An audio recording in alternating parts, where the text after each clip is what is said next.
Alrighty, we are back with chapter 15 of the Transcendent book / series. Chapter 15. We left off of chapter 14 where Ariana Reyes, I remembered her last name, is now asleep at Adam and Jamie Lennox's farmhouse in Paradise Glades, Georgia, I think. No, Arkansas. And she discovered with Absalom's help that she can walk in other people's dreams. And she got to say goodbye to Hector, her brother. So now we are on to chapter 15. Ari awoke to the delicious smells of breakfast being made downstairs. The clock on top of the dresser said that it was 9:36 in the morning. Her face felt stiff and crusty from crying so much last night. Am I really a dream walker? It would be really handy ability if she had any idea how to do it on command. She remembered that Absalom had said that she inherited it from her parents. So that must mean that they had to be dead. If they were still alive, they would have tried to contact me through my dreams by now, wouldn't they? And with that not-so-cheery thought, she got up, washed her face, and went downstairs. The smells coming from the kitchen made her mouth water. Scrambled eggs, bacon, and blueberry muffins. It all sat on the island in front of her. Jamie was pouring herself some coffee. When she saw Ari, she smiled. "Good morning, sleepyhead. Go ahead and help yourself." Jamie had on a flowery sundress, and her hair was up in a ponytail. With her hair up like that, Ari could see the cochlear implants attached to the sides of her head that plugged into the hearing aid type things around her ears. Ari wondered how Jamie's hearing differed from normal hearing. Was it true hearing, or was it tinny and mechanical? Ooh, it's getting warm in here. Jamie got a plate and a fork and handed them to Ari. "Thanks, it all smells great," she said, taking the utensils from Jamie's hands.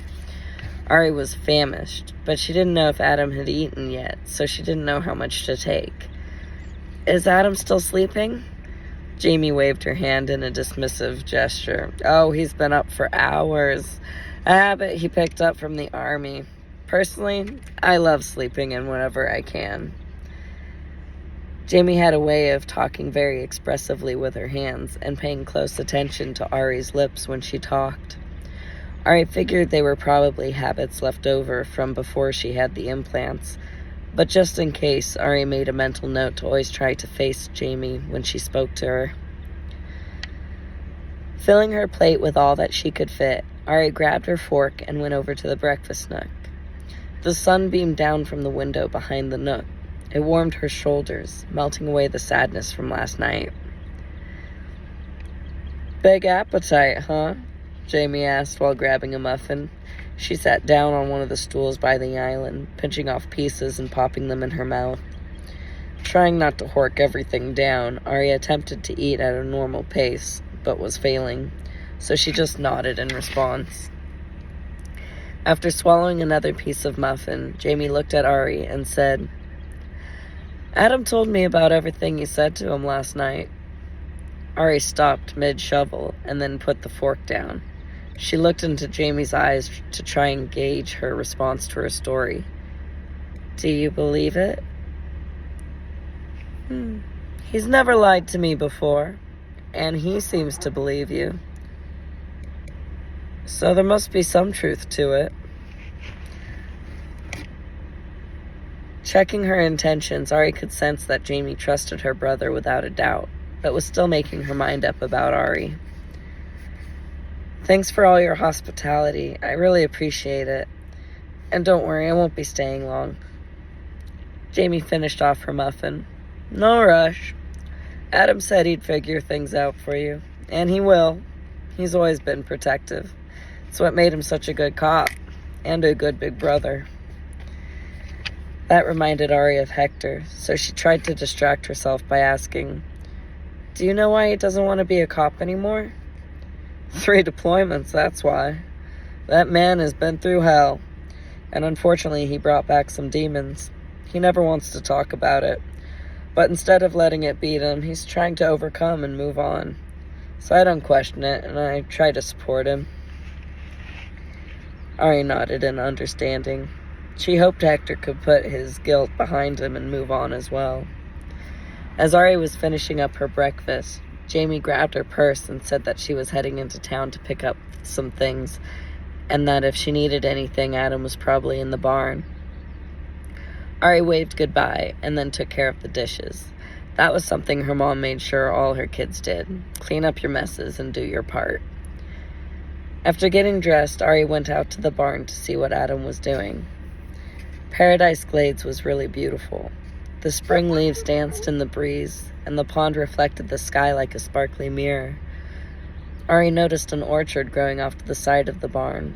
The sweet sounds of songbirds filled the air, accompanied by the not-so-melodious sounds of Adam cursing and sporadically banging on something metallic in the barn. The doors were open, and as Ari peeked in, she saw Adam trying to fix Kamikaze. Leave the goats alone. Thank you. The doors were open, and as Ari peeked in, she saw Adam trying to fix what looked like a large riding lawnmower. The hood that covered the engine was propped open. Are you all right there, buddy? Oh my goodness. The hood that covered the engine was propped open, and Adam was trying to tighten or loosen something. She couldn't tell exactly. The wrench would slip every so often, and he'd go into a colorful barrage of expletives. You okay there, champ? Ari called out. Adam quickly stood up, almost hitting his head on the hood. What? Oh, yeah, it's just this damn thing that has been giving me trouble. I swear, as soon as I can, I'm buying a herd of goats and letting them have at it, he said while motioning towards the acres of grass. He looked back at the mower. You hear that, stupid? Goats can do your job, he said, clanging the wrench against it to make his point. Ari chuckled and asked if she could do anything to help. Not really, he said, adjusting his sweaty baseball cap. Actually, can you hand me that wrench over there? He pointed to the one that he wanted, and she got it for him. He tried the bolt again, and just when he thought he had it, the wrench slipped again. As Adam went into another tirade, Ari took the opportunity to look around. One moment, please. Sorry. It was your typical barn. Tools and farm equipment scattered around, and miscellaneous things stuffed up in the loft. But towards the back, she saw welding equipment and something that looked like a gigantic metal bear.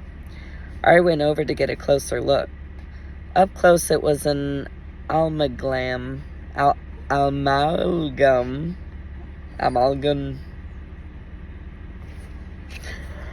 of old street signs, oil cans, and other various metal objects. But if she got farther back, it coalesced into a detailed creature, kind of like an impressionist painting brought to life. Is this one of Jamie's sculptures? Ari called back to Adam. Is this one of Jamie's sculptures? Ari called back to Adam. He looked up. Yeah, that's one she's still working on. She's so talented.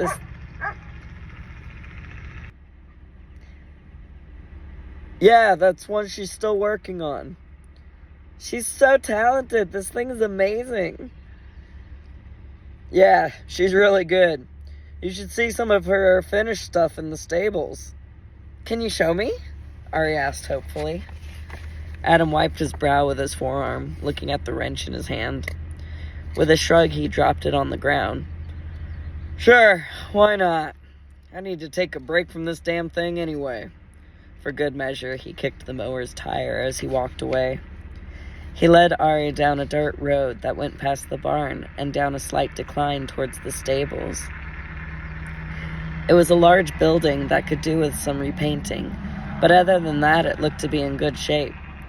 He took out his keychain and found the one he needed to unlock the industrial padlocks on the door.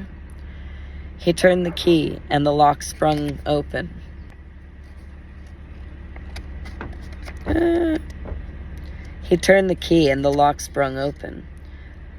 But before he opened the doors, he turned to Ari and said, "Close your eyes." Hearing him, she shut her eyes tight and put her hands over them. She heard him open the doors and then felt his hand on her shoulders as he guided her inside. "Don't open them until I tell you, okay?" "Okay." He let go of her shoulders. Ari heard him flip some switches by the door. "Okay, open them." Ari took her hands away and opened her eyes. The stalls were illuminated by overhead spotlights, and almost every one held a magnificent work of art. There were sculptures of mythical creatures every bit as detailed as the bear in the barn. Some sculptures were lit up. Oh no! You've fallen! But I got you up. Oh goodness. Oh, I can't go back anymore.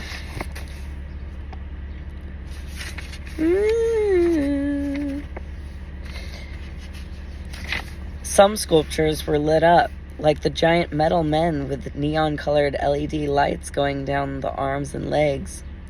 Some had moving parts, like the strange cityscape that had steampunk-like gears and rotors that moved pods around the buildings. But the most impressive thing of all was the rotating sculpture of an unknown solar system attached to the ceiling. Each planet-like orb rotated and traveled on its own orbit around a large brass sphere. Ari was in awe. "This is incredible! Jamie's amazing!" "Yeah, she's pretty talented," he said offhand, but Ari could see the pride beaming in him. "Kamikaze! Hey!" How does she come up with these things?" Ari asked as she walked up to a metallic animal that looked like a mix between a cat, a lizard, and bat. It had a cat-like head, the body of a lizard, and wings that connected its arms and legs to its body. They were thin, like a bat's wings. "She's always had a crazy imagination. She said she would dream about them, and when she woke up, she felt she just had to make them, or she'd start to get nervous and antsy. She was always taking things around the house for her projects. It drove my parents nuts. Every time something went missing, we'd only have to look in Jamie's room to find it." He chuckled at the memory. "One time she took some of my football trophies and dismantled them to make some sort of palace. I was so pissed, but I had to admit that it did look pretty cool. You know, after the fact." "Does she sell them?" Ari asked, looking up at the solar system moving above her. "Yep. People with too much money for their own good have been snatching them up lately for a pretty penny. And a town in Missouri bought one to put in front of their library. It was some sort of fallen angel or something like that. The look of raw pain that Jamie put on its face almost made me feel sorry for it. The lady that bought it for the town said it reminded her of Icarus after he flew too close to the sun. But yeah, Jamie has her own website and everything." "That's awesome," Ari said. She then moved over to a sculpture of a mammoth with glowing eyes made from old motorcycle headlights. It looked like it wanted to tell her something, but she shook off the strange sensation and quickly moved on. When Ari felt like she had sufficiently examined all the sculptures and was ready to leave, Adam flicked off all the switches, closed the doors, and then relocked the padlock, nice and secure. As they walked back up to the barn, they saw Jamie's car coming down the driveway and park in the garage, which had obviously been added on recently and was not original to the house. "You go on ahead.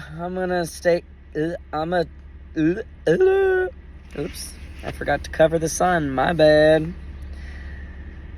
You go on ahead. I'm gonna take another stab at that stupid mower. Coffee break. Ah. Alright. You go on ahead. I'm going to take another stab at that stupid mower. Ari nodded and headed towards the house. When she came in, Jamie was already putting groceries away in the kitchen. Hey, Jamie, Adam just showed me your sculptures. They're so good. She looked up at Ari as she continued to put stuff away in the fridge. Thanks. I'm glad you like them. Some people don't get them, and say they just look like old junk. Well, that's their loss. Do you need any help with the groceries? No, that's all right. I'm pretty particular about where stuff goes. But there are a couple bags for you on the dining room table. Curious, Ari went into the dining room just off the kitchen. On top of the table were bags of clothes, socks, and underwear. Oh, Jamie, you didn't have to do this, Ari called back over her shoulder into the kitchen. A girl can't be expected to live on 2 outfits alone. I just hope it all fits, she called from inside the large pantry. Everything was brand new, and judging from the price tags, not cheap. Ari felt bad that Jamie had spent so much money on her, but she was right. Wearing the same 2 outfits was getting old pretty quick. Thank you so much. I'll pay you back, I promise. Jamie came out of the pantry and held up her hand to protest. Don't worry about it, Ari. No need to pay me back. I like to think of it as my good deed for the year. She smiled and then came to lean in the doorway between the kitchen and the dining room. I hope you like them. I'm not exactly up on what the kids like to wear these days, but it's all name brand stuff, no generic knockoffs. It's all perfect, Ari assured her while she perused the bags of clothes. That's when she noticed the guitar sitting in the corner of the room on a stand. It was an old Gibson acoustic with abalone inlay. It was beautiful. She turned back to Jamie. Whose guitar is that? My dad's. He loved that thing. Do you play? Ari nodded, making her way around the table towards the instrument to get a better look. I had an introductory class at school, and I taught myself the rest. That's cool. My parents loved music. They were so grateful that I recovered from the meningitis, but it broke their hearts when I went deaf. They thought that I wouldn't be able to appreciate something that gave them so much joy anymore. She walked over and picked up the guitar from the stand, stroking it lovingly. But I was still able to appreciate it, because even though I couldn't hear the music, I could feel it. I'd put my hand on the guitar while my dad played, and I'd feel the vibrations of the strings and hum along. Even before I lost my hearing, I couldn't carry a tune to save my life. But bless my parents, they never stopped me from trying. I guess art was more my forte than music. She laughed and handed the guitar over to Ari. Here, try it out. Ari took it and slung the strap over her shoulder and neck. Jamie watched her as she removed the pick that was tucked behind the strings on the neck. Ahem. What are we barking at? I don't know what they're all barking at.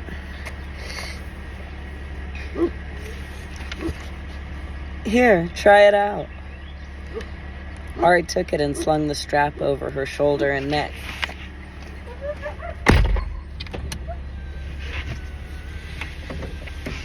Might block the sound a little bit. Alrighty. Ari took it and slung the strap over her shoulder and neck. Jamie watched her as she removed the pick that was tucked behind the strings on the neck.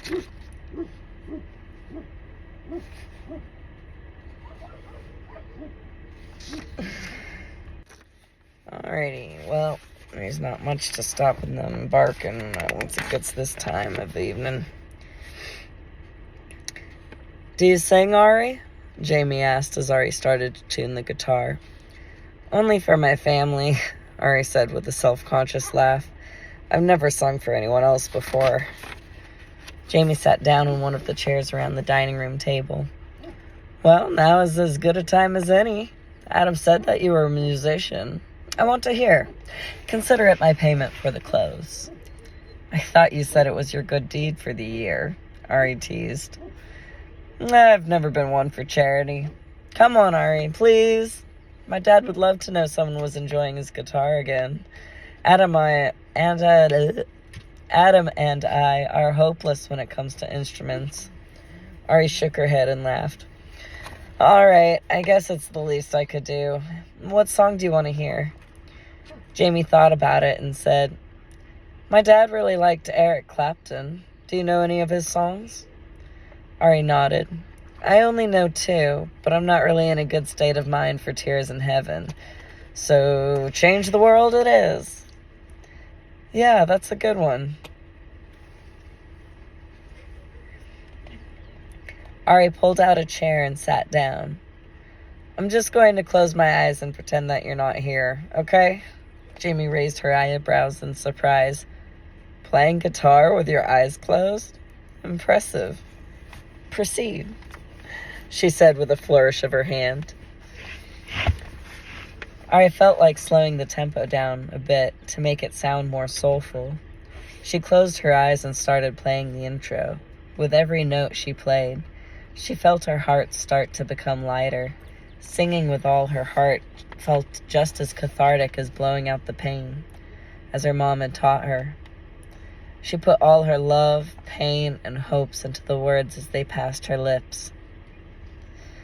If I could reach the stars, pull one down for you, shine it on my heart, so you could see the truth, that this love I have inside is everything it seems. But for now I find it's only in my dreams that I can change the world. I would be the sunlight in your universe. You will think my love was really something good. Baby, if I could change the world. Feeling the healing musical energy flowing from her, the song that started as a plea then became a promise. She started to believe maybe she really could change the world with her light, just like Walter had said. Adam was finally able to get the bolt loose, and once he did, he figured he'd done enough on the mower for the day. As he was walking across the yard towards the kitchen, he heard music. At first he thought that it must be coming from the radio, but as he came closer, he realized that it was someone playing guitar in the dining room. He knew it couldn't be Jamie. She didn't have a musical bone in her body. But then he thought, no, that couldn't be the kid. The way the player was ad-libbing and enhancing the chords, it sounded like someone who had been a musician for decades. But as he walked onto the back porch and looked through the dining room window, there she was, expertly playing his dad's old guitar. Even his dad had never played that well. Her voice sounded like no 12-year-old he'd ever heard before. Hell, most adults don't sound that good. He had to get closer. The music was drawing him in like a siren's song. Opening the screen door as quietly as he could so he wouldn't disturb her, he was hit by a wave of emotions. But they weren't his emotions. They seemed to be coming from her. Love and hope flowed with the music as it moved through him, awakening feelings he had buried deep down. But even though there was still sadness, there wasn't the piercing pain that usually accompanied those feelings. It felt as though the music was filling him up and healing him. He could feel the hope in the words as she sang, and he believed her. This runaway girl with the crazy story was changing him for the better, and he was in awe. This child was special, and he wanted more than ever to protect her and help her live up to everything she was meant to be. He looked over at Jamie, who was clutching at her chest, her eyes overflowing with tears.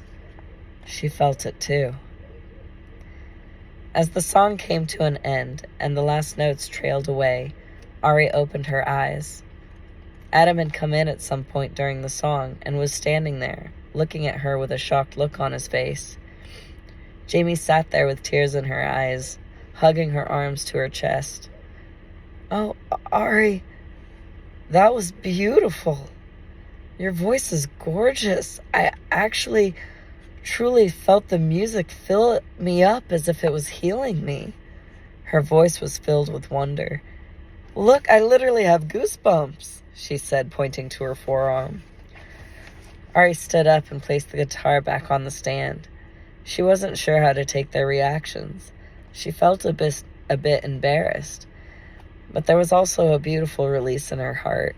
The constricting weight was gone from her chest, and it felt freeing.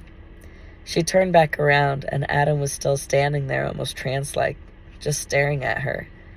He snapped himself out of it and raked a shaky hand through his hair. "Ari, that was..." He couldn't seem to find the right words to finish the sentence, but Ari knew what he meant. He finally believes. And that was the end of chapter 15. Woo! Exciting. I guess not much to say. Hi, Bob. Hi, Bob. This is Santa. Hi, Santa. Say hi, Santa. Hey, Bob. Just hello. Alrighty. Yeah. So she is at the house. Ari has discovered what an amazing artist Jamie is. And Jamie and Adam got to experience the healing and ethereal music that Ari is able to produce. And they finally believe her cuckoo banana split story for what it is. True, real, and crazy. Alrighty. I have very limited daylight left, but I can't say whether we'll be doing more tonight or not. I'm kind of hooked. I'm hooked. I hope you are too. But I guess I'll just say bye for now. Thanks for joining us. Peace.